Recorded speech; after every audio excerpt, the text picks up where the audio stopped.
Okay, dito na kami ngayon sa may Marquee, sa may Angeles. At dito magaganap ang pinakauna kong pagbebenta ng minivan. Bukbok, gusto ko lang malaman mo na mamimiss kita.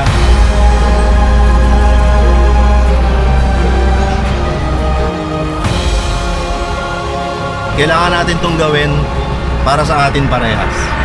Hi guys, good morning! At ngayon ay nandito tayo sa Isa Snack, sa aming kainan, kung saan merong 100 pesos unlimited siomai rice. At kagaya ng nabasa ninyo sa title ng video na to, di ko akalain na aabot ako sa punto na to na kailangan kong magbenta ng minivan. Ayan. Anyway, aabot din naman tayo doon. Bago natin simulan tong video na to, ay gusto ko i-shoutout ang Crown Manila. Maraming salamat sa palaging pagpapadala ng mga malulupit na sombrero. At syempre, baka wala pa kayo niyan. Kahit na magbebenta ako ng minivan ngayon, ito pa rin. Huwag kang bibili ng minivan galing sa aprobado. Check out nyo na yan, Shopee, Lazada, TikTok. So para mapabilis na ang pagbebenta natin ng minivan, ay puntahan na natin kaagad kung ano ba yung mga ginawa namin paghahanda kay Bukbok. Ayan, so puntahan natin si Bukbok. Yung kwento ni Bukbok. Kung kwento ni Bukbok, Bukbok. Di ba? Di ba yung book? May kwento ron eh. So pagka kwento ni Bukbok, Buk. Okay, o, sige na, Buk. Let's go.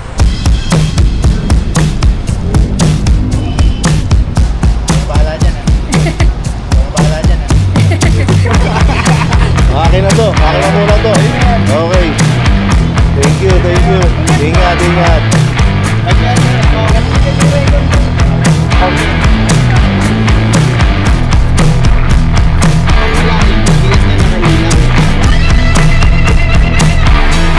Okay, gaya na makikita nyo, ibang sasakyan to. So, hindi ito si Bukbok. Nakakatakot pala magmaneho ng ganito. Mamaya ko na kayo kukwentuhan.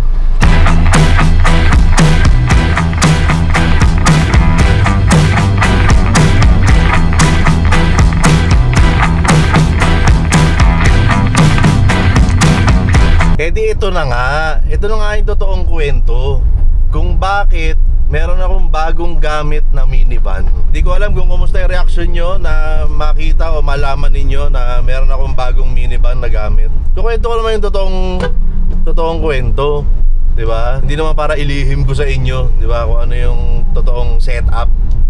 Okay, so itong gamit ko na minivan ngayon, baka pamilyar sa inyo, di ba? Ito po si Raroan. Ayan, na-feature na si Raroan sa Buhay Minivan. Hindi ko lang kung napanood nyo na yun, pero kung lagi kayo nanonood ng mga Buhay Minivan episodes, pamilyar sa inyo si Raroan, okay? Kaya nasa akin si Raroan kasi magbabakasyon si Richard kasama yung pamilya niya.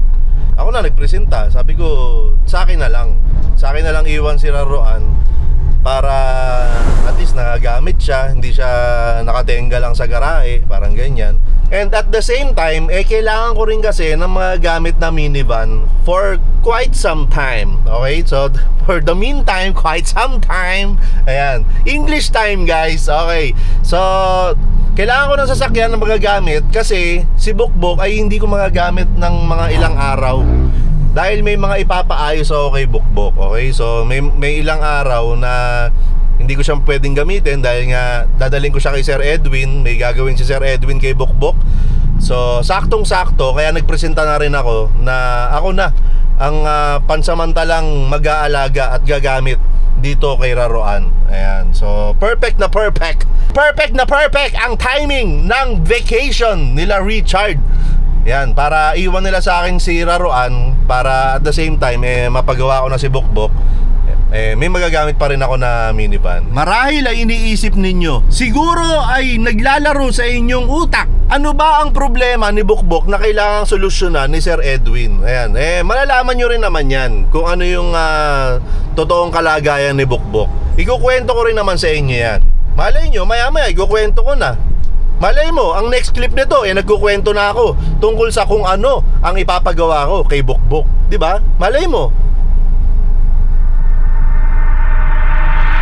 Wala pa? Hintay-hintay ka lang. Importante yung marunong ka maghintay.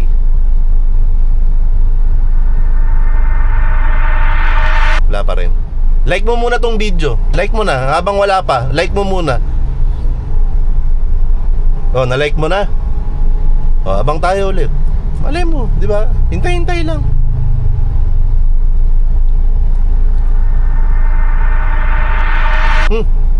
Wala pa rin.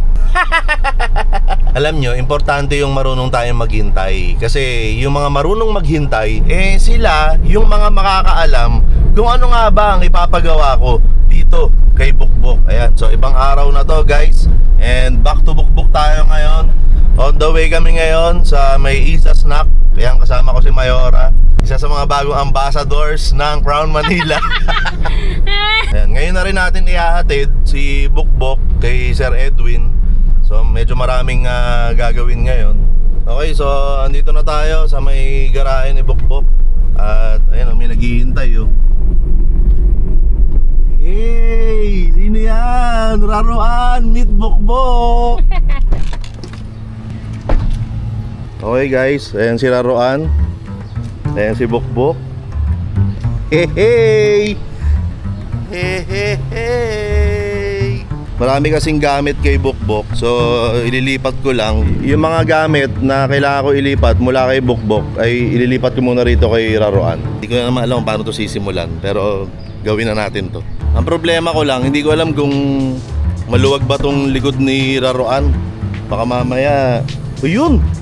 Buti walang laman. Yung mga basura at mga gamit na nandito kay Bukbok. Ayan, lahat ng ito ay ililipat ko muna rito kay Raruan. Lipat-lipat muna.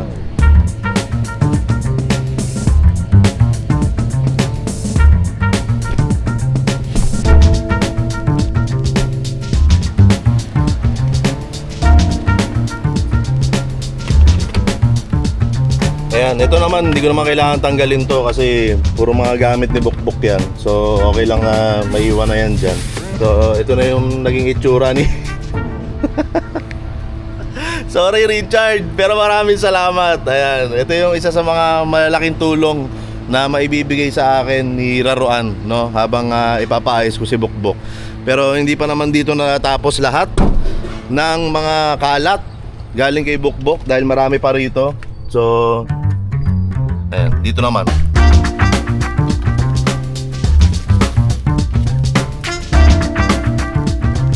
Okay, dito muna si Raruan. Diyan muna siya sa parking ni Bukbok. At ito naman si Bukbok ay dadali na natin kay Sir Edwin para masimulan na ang mga dapat ayusin sa kanya. Okay, so ito na. Dito na tayo kay Sir Edwin.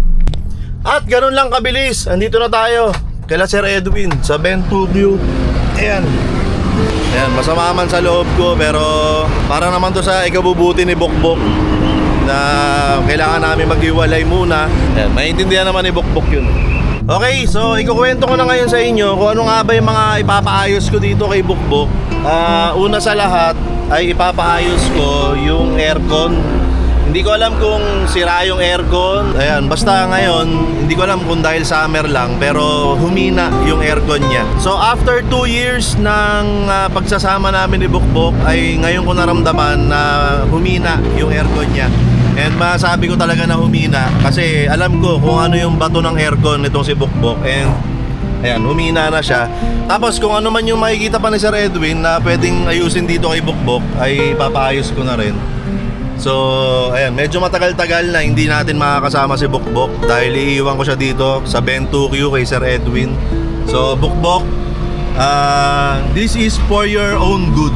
Ayan. Siyempre, kung for your own good, Bukbok, for my own good din. Okay? So, pagka safe ka kasi, pag maayos ka, ay siguradong safe din at maayos ang biyahe natin. Okay? Hindi ko alam ba't kinakausap kita, Bukbok, pero sana naririnig mo ako. Bukbok, gusto ko lang malaman mo na mamimiss kita.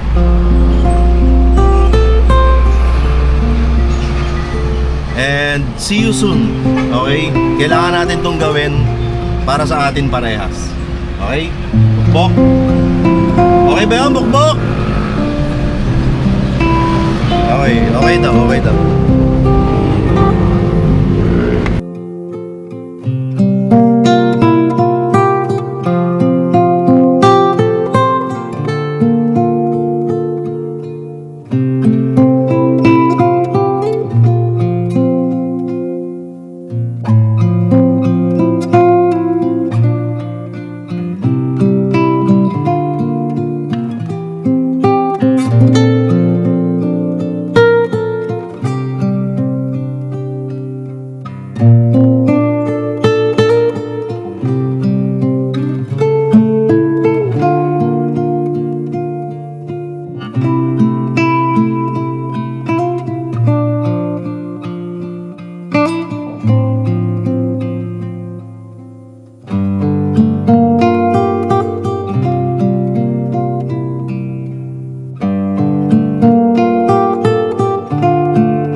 Okay, dito na kami ngayon sa may Marquee, sa may Angeles. At dito magaganap ang pinakauna kong pagbebenta ng minivan. Wala pa yung buyer, wala pa yung seller. Sama ko pala si Ramon. Okay ka naman ba sa vlog ko? Hi guys. Ayan. Okay. Hi guys. Hi guys. Ayan. So abangan natin yung seller at yung buyer para makaalis na rin kami kaagad dito.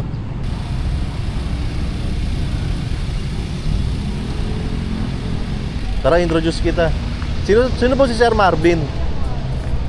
Kayo po si Sir Marvin. Si Sir Marvin, si Ma'am siya po yung seller. So huwag kayong magkapampangan ha. Manyaman mangan lang naiintindihan ko. So tama po yung pagkakaintindi nyo. Ako po ay medyo nag-aahente na ng minivan sa ngayon. So tinutulungan ko po yung mga nagbebenta ng minivan para mahanapan sila ng buyer ng unit nila. And thankfully, eto nagtiwala sa akin si ma'am na tulungan siya na maibenta yung unit niya. And nakahanap ako kagad ng buyer na taga-ibang bansa. So ito yung dumating, yung mga kapatid niya, and nagsama sila ng mekaniko. So kagaya ng palagi nangyayari, i-check muna yung unit, titignan yung makina, tapos medyo usap-usap ng konti. So ako ay nandun lang upang mamagitan sa kanilang dalawa. So natulungan ko yung seller na maibenta agad yung unit niya dahil nga kailangan nila ng pera. Tapos ay natulungan ko rin naman yung kababayan natin na taga-ibang bansa para magkaroon din siya ng pangarap niyang minivan na eto, maayos yung unit kasi nga parang 1 month pa lang nagamit, kaso nagkaroon ng emergency, kailangan ng panggastos, kaya masakit man sa loob ni ma'am, kailangan niya ibenta yung unit niya. And opo, ayaw magpakita ni ma'am sa camera, nirerespeto natin yon. Ayaw lang magpakita ni ma'am ngayon pero naiiyak siya ngayon. So hindi kita papakita ma'am. Anong nararamdaman mo ngayon ma'am? Masaya po at malungkot. Ayan. Ayaw mo talaga magpakita sa video ko. Ayaw, ayan. O, ayaw ni ma'am. And sila sir naman, pumayag naman sila na magpakita sa camera. So okay lang yan. So yun, bali ganun lang ang nangyari. Tinulungan ko lang si ma'am na maibenta yung unit niya. And natulungan ko rin si ma'am na taga-ibang bansa na makabili ng pangarap niyang sasakyan. So ikaw, kung nakafollow ka sa Facebook page ko, makikita mo doon minsan na may mga pinopost ako na for sale. Ayan, tinutulungan ko sila na maibenta yung unit nila. And yun, masarap pala siya sa pakiramdam dahil alam mo na nakakatulong ka kahit papano. Kumbaga yung Facebook page ni Mayor TV o si Mayor TV mismo directly nakakatulong sa dalawang magkaibang tao. So ikaw, kung pinaplano mong ibenta yung unit mo, lapit ka lang sa akin, chat mo ko, 'di ba? Baka matulungan din kita. O kahit builder, 'di ba? Baka mamaya may mga builder diyan na may mga existing na unit, mag-message lang po kayo sa Mayor TV na page o kaya ay sa Your Gold na Facebook page para mas salang-sala yung messages natin doon. Ay hindi, ito pala. So kahit wala kang minivan. So, hindi, alam ko mag-iipon ka ulit para magkaroon ka ng sarili mo. Balitaan mo ako pag meron na ulit. O ito, bibigay ko sa'yo to. Wag kang bibili ng minivan na t-shirt, tsaka may sticker ako dyan. Hindi ko lang kung saan mo ilalagay, pero ayan, sa'yo yan. Ay, yung black na lang, walang problema. O yan, o ayan. Thank you so much. O itong green, bibigay ko naman to kila sir. O sir, sa inyo po ito. Ayan, kamay. Thank you. Ingat po sa biyahe. Sir, salamat. Yung sir natin yun. Salamat. Fast lang. Sir, salamat. Maraming salamat. Jackpot sila yung nakabili nito. Shoutout kay Grace. Ayan, Grace pangalan nung bumili. Jackpot po ito. Fresh na fresh. Sariwang-sariwa. Ayan. Tapos dodong laagan made pa. Approve talaga, guys. O hindi kita mapakita. Mensahe mo na lang dun sa nakabili. Thank you so much po kay Miss Grace tsaka sa mga kamag-anak po niya na pumiyahe pa dito at nakabili ng minivan po, sir. Laking tulong din po yun sa kapamilya ko. Maraming salamat po, sir, kay Sir Omar sa pag-help sa akin para makahanap po ng bahay. Salamat din. Sana maging maayos yung panganak nung hipag mo.